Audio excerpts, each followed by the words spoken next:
በሳውዲ አረቢያ የመዳም ቅመሞች መዳም ቤት ተቀጥረው የሚሰሩ ሴቶች ግለ ወሲብ ራስ ማርካት ሴጋ ሲፈጽሙ የነበሩት በሲኩሪቲ ካሜራ የተቀረጹ 1200 ሴቶች ለኤጀንሲ እንግዲህ ገቢ ተደርገዋል ማለት ነው። ይሄ ነገር በምንድነው እንግዲህ የምታደርጉት ሰርች የምታደርጉት በስልካችሁ ነው።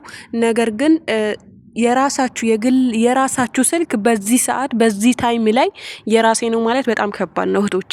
በጣም በርካታ የመዳም ቅመሞች ስልካቸው የተጠለፈ ነው። የምታዩት መጥፎም ይሁን ጥሩም ነገር በስልካቸው ይከታተሉችኋል ማለት ነው። እናንተ ግን ይሄ ስልክ የራሴ ነው እንደፈለኩ እሆናለሁ። ሲጀመር እንደዚህ አይነት ነገር ማድረግ እኔ ኃጢያቱን እናንተ ለራሳችሁ ትቻለሁ አያገባኝም። ግን ደግሞ እንደ ሰው እንደ ጤና እንደ አማካሪ ስነግራችሁ ይሄ ነገር ለጤና በጣም መጥፎ እንደሆነ በርካታ ኡስታዞች በርካታ ዶክተሮች ብዙ ጊዜ ተናግረዋል ማለት ነው። የምሬን ነው የምላችሁ።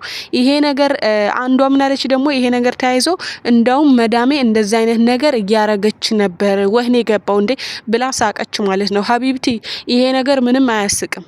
ግለ ወሲብ ሴትና ሴት ማለት በጣም ከባድ ነገር ነው ማለት ነው።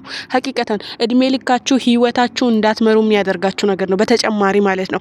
ግን አብዛኞቻችሁ ደግሞ ስራችሁ የምታጡበት ርስቃችሁ የምትዘጉበት ጤናችሁን የምትጎዱበት ህይወታችሁን የምታበላሹበት ነው።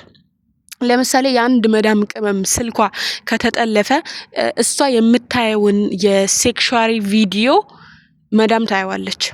ይሄ ነገር እያደረግሽ እያየች በስልክሽ እያየሽ ይሄን ጸያፍ ቆሻሻ ነገር እያደረግሽ እያየሽ እንዴት ነው መዳም አንቺ የነካሽው ምግብ የምትበላው? እንዴት ነው እናንተ የሰራችሁት ስራ?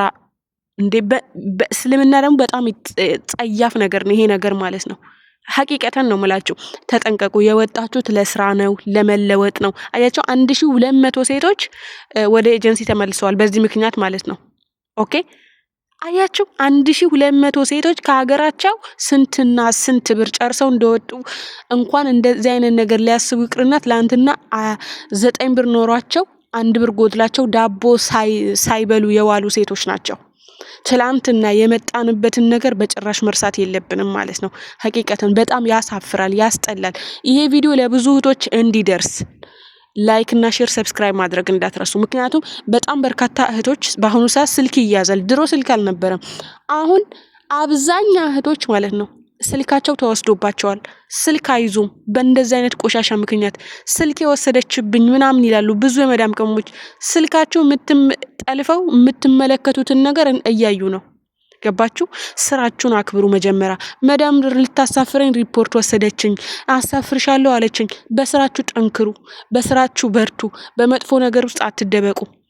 ጭንቀት ምናምን ካለባችሁ በዛ በመጥፎ ነገር ሳይሆን ስራ በመስራት ጊዜያችሁን የመዳም ስራ በመስራት የራሳችሁን ሰርች አድርጋችሁ ጥሩ ጥሩ ነገር በመማር ጥሩ ነገር ለራሳችሁ ቲክቶክ ዩቲዩብ ከፍታችሁ በመስራት ዛሬ ላይ ማለት ነው በመጥፎ ነገር ራሳችሁን በዲፕሬሽን ሆነ በጭንቀት ወደ መጥፎ ነገር ራሳችሁ ከምትመሩ ዩቲዩብ እንዴት አድርጌ ልስራ፣ ቲክቶክ እንዴት አድርጌ ልስራ፣ እንዴት የራሴ ቢዝነስ ልፍጠር ብላችሁ ዩቲዩብ ላይ ሰርች አድርጉ። ዩቲዩብ መክፈት አሁን ብዙዎቻችሁ 20 እና 30 ሺህ ብር እየከፈላችሁ ነው። ኖ መጀመሪያ ተማሩ። እንዴት እንደሚከፈት ሰርች አድርጉ ዩቲዩብ ላይ። በጣም በርካታ እህትና ወንድሞች ለራሳቸው ለገንዘባቸው ሲሉ ዩቲዩብ አከፋፈት ዩቲዩብ ላይ አለ። እኔ አሁን ለምሳሌ የዩቲዩብ አከፋፈት የተማርኩት ሰው ጠይቄ ምናምን ሳይሆን ዩቲዩብ ላይ ሰርች አድርጌ ነው ተምሬ ነው። አሁን ላይ ቪዲዮ ፖስት እያደረኩ የቪዲዮ ኤዲት እያደረኩ የራሴ ታብኔል እያደረኩ ቪዲዮን ቀርጬ ስራ እየሰራው ነው ሪከርድ ማድረግላችሁ። ስራ እየሰራው ቀርጻለሁ፣ ትርፍ ሰዓት ሲኖር ሪከርድ አደርጋለሁ። እረፍት ሰዓቴን በመጥፎ ነገር ሳይሆን ነገ ኢትዮጵያ ስገባ በሚጠቅመኝ ነገር ላይ ነው ማውለው ማለት ነው። ነገ እንዴት አድርጌ ራሴን ልለውጠው? በጣም በርካታ እህቶች 10 እና 20 አመት አልተለወጥኩም። ምን እንዴት አባታችሁ ልትለወጡ ነው የፈለጋችሁት እንዴ? ሰው የተለያየ ነገር በገዛ ስልኩ ዛሬ አያችሁ። ድሮ እንኳን የሚያስተምርሽ እንኳን ባልነበረበት ሰዓት ዛሬ ስልክሽ ላይ መማር ትችያለሽ። እንዴት በቀላሉ ልለወጥ? እህቶች እኔ ከናንተ ተሽዬ ነው ዩቲዩብ መሰራው፣ ከናንተ ተሽዬ ነው የምነግራችሁ ነው። ካሳለፍኩት፣ ካየሁት፣ ከሰማሁት፣ ከተማርኩት ነው። ገባችሁ? ማንም ከማንም በላይ ታለንትድ ናችሁ። መዳም ቤት የምትሰሩ ሴቶች አብዛኞቻችሁ ከትምህርት ወድቃችሁ ተመርቃችሁ ስራ አጣችሁ ምናምን ይሄን ቆሻሻ ስራ ደግሞ ራሳችሁን ኢነርጂያችሁን ጉልበታችሁን አትቅበሩ ጤናችሁን አትጡ ነገ ህይወታችሁን ትዳራችሁን የሚያሳጣችሁ ነገር አታድርጉ ማለት ነው እናንተ መዳም ማየቷ ምናምን ተውት ፈጣሪያችሁን አትፈሩ የራሳችሁ ትርፍ ሰዓት ሲኖራችሁ የራሳችሁ ስራ ቲክታክ ራሱ ቲክታክ ባይከፍልሽ አሁን አረብ ሀገር ላይ ባይከፍልሽ ነገ ኢትዮጵያ ሄደሽ ብዙዎቻቸው ለውጠዋል ቲክታክ ኢትዮጵያ ያሉ ቲክታከሮች ተለውጠዋል ጥሩ ሶፋ ጥሩ ቴሌቪዥን ላይ 20 እና 30 ሺህ ብር በሚከራይ ቤት ውስጥ ነው የሚኖሩት ያ በምንድነው ማስታወቂያ ሰርተው ነው ስማርት ሆኑ ስልክ ይሄንን ስማርትፎን ይዛችሁ እናንተ ደነዛቱ በአሁኑ ሰዓት ባይዘው ማለት ነው ከስልካችሁ እና ከአናንተ ማን ይበልጥ ብባል ማለት ነው እኔ በበኩሌ ስልኬ ነው ላለውኝ ስልኬ ነው ጊዜን አልহামዱሊላህ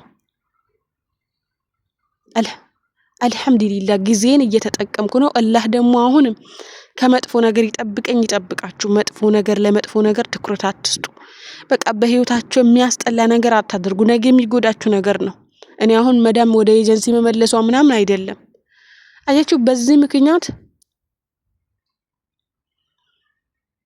ምክንያት አሁን የስንት ሰው ህይወት ነው የሚበላሸው ኢትዮጵያ እኮ ራሳቸውን ያረካሉ ራሳቸውን ግለወስ ቢፈጽማል ተብሎ መጨረሻ ላይ ኢትዮጵያ አንድ የሚያሰራው ሰው ሊጠፋ ነው ማለት ነው የሆነ ነገር ስታደርጉ ተጠንቀቁ ስልካችሁ እናንተ ጋር ብቻ አይደለም ስፔሻሊ መዳም ቤት ያላችሁ እህቶች ተጠንቀቁ ወላሂ ተጠንቀቁ እነሱ ኢሜል ከፍተውላችሁ ከሆነ እስከነጭራሹ የነሱ ኢሜል አትጠቀሙ የነሱ ኢሜል ዲሌት አድርጉ እንዴት አርጌ ኢሜል ልክፈት እንዴት አርጌ የነሱን ኢሜል ዲሌት ላድርግ ዩቲዩብ ላይ እኔ አሁን ባፌ ከመነግራችሁ ዩቲዩብ ላይ ገብታችሁ ሰርች አድርጉ እንዴት አርጌ የራሴን ኢሜል ክሬት ማድረግ እችላለሁ የነበረው የበፊቱን ኢሜል እንዴት ማጥፋት መደለት እችላለሁ ብላችሁ ሰርች አድርጉ እያንዳንዱ ነገር ታገኙታላችሁ ማለት ነው ወላሂ እውነቴን ነው የምላችሁ በጣም ጸያፍ ነገር እየተሰማ ነው በእኛ በኢትዮጵያውያን ላይ ማለት ነው ደሃነን ምስኪነን በጣም በርካታ ደሃ ምስኪን አሉ ምስኪኖች ምንም ማያውቁ ማለት ነው ይሄ ነገር ደግሞ በህግ ያስቀጣል ይሄንን ታውቃላችሁ አንድ መዳም ቤት ውስጥ እንደዛ ቆሻሻ ተግባር ስትፈጽሙ መዳም ብታይ ዝም አትልም ህጉ አጥብቆ ያንን ነገር ይቃየማል ገባችሁ በገዛራ በጣም በርካታ ኮሜንታተሮች ዛሬ መብቴ ነው መብታችን ነው ምን አገባቸው በህግ ያስጠይቃል እንዳትሉኝ ሳውዲ አረቢያ ላይ የትኛው አረብ ሀገር ላይ በሰው ቤት ውስጥ ሆነሽ የሰው ልጆች እያያስሽ አረብ አምኖሽ ልጁን አስይዞሽ ቤቱን ትቶልሽ ቤቱን አማና ትቶልሽ አንቺ ግን እንደዛ አይነት ቆሻሻ ነገር ስትፈጽሙ ዝም አይሏችሁ እቺ ግብረ ሰዶም ናት ብለው ነው ለህግ አሳልፈው የሚሰጧችሁ ማለት ነው ይሄንን አውቃችሁ ተቆጠቡ በእናታችሁ ተቆጠቡ ወላሂ ተቆጠቡ